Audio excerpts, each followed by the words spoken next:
কেমন আছেন সবাই? আশা করি সবাই ভালোই আছেন। আজ দেখুন আরও একটা রান্না নিয়ে চলে আসছি। তো আজ রান্না করছি রুই মাছের ভুনা। তো আমি মাছটা কেটে ধুয়ে পরিষ্কার করে রাখছিলাম। আমি এবার লবণ হলুদ মাখিয়ে নেব মাছটাতে। আর এটা কিন্তু সরিষার তেলে রান্না করছি। তেলটা আমি গরম দিয়ে দিয়েছিলাম। দেখেন তেলটা কিন্তু গরম হয়ে গেছে। আমি এবার মাছগুলো ভেজে নেব। তো যেহেতু মাথাটা দিব, এই জন্যে মাথাটা আমি আলাদা করে একটু ভেজে নিচ্ছি।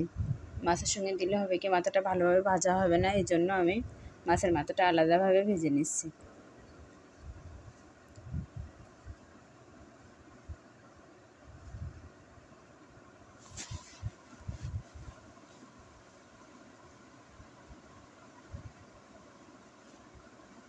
তো মাথাটা উঠিয়ে নিয়েছিলাম ভাজা করে। এবার আমি বাকি মাছগুলো দিয়ে ভেজে রাখবো। তো আমি মাছটা একটু লাল লাল করে ভেজে নিব। যেহেতু মাছটা ভুনা হবে, এই জন্য একটু বেশি বেশি ভেজে তারপরে উঠিয়ে নেব। তো আমি এপিট ওপিট করে ভেজে নেব সুন্দর করে।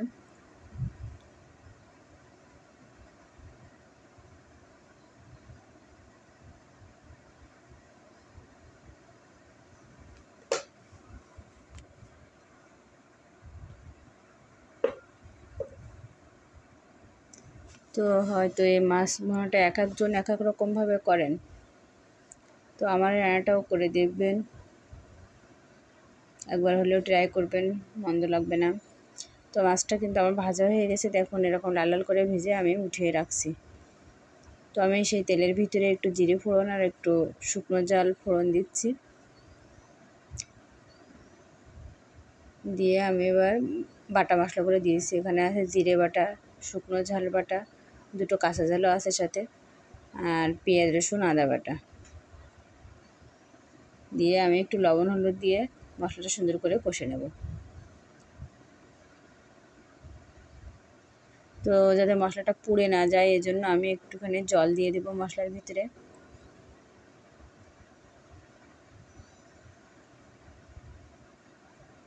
দিয়ে আমি আরও কিছুটা সময় মশলাটা সুন্দর করে কষে নেব, তেল ছাড়া পর্যন্ত অপেক্ষা করব। তো দেখুন আমার কিন্তু মশলা থেকে তেলটা আসলে ছেড়ে দিয়েছে। ঠিক এরকম অবস্থায় আমি এখানে কিন্তু জলটা দিয়ে দেব। এটা যেহেতু বোনা বোনা হবে, খুব বেশি জল দিব না।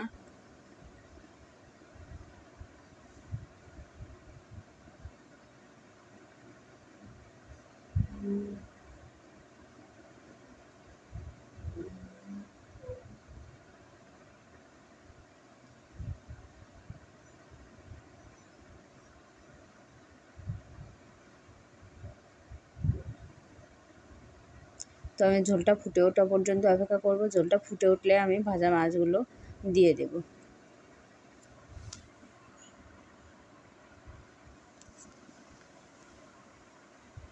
তো আমার ঝোলটা দেখেন ফুটে উঠছে, আমি এবার ভেজে রাখা মাছগুলো কিন্তু দিয়ে দিচ্ছি।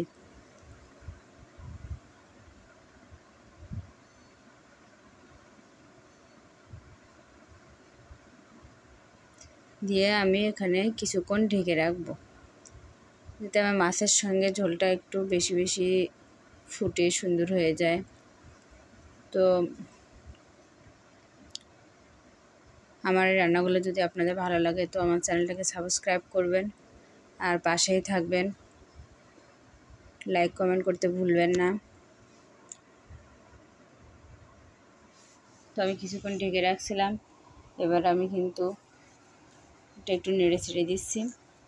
যেহেতু মাথাটা আছে, একটু মাথাটাই পিট করে দিলাম। দিয়ে আমার দেখেন অনেকটাই কিন্তু ঝোলটা ঘন হয়ে আসছে। আমি কিন্তু এরকম অবস্থায় আমি একটু গরম মশলা বাটা দিয়ে দিলাম। আমার কিন্তু রান্নাটা প্রায় হয়ে আসছে। এবার আমি গ্যাসটা অফ করে দিলাম, আমি নামিয়ে নিলাম। তো দেখুন লাস্টে কিন্তু ঠিক এরকমই হচ্ছে,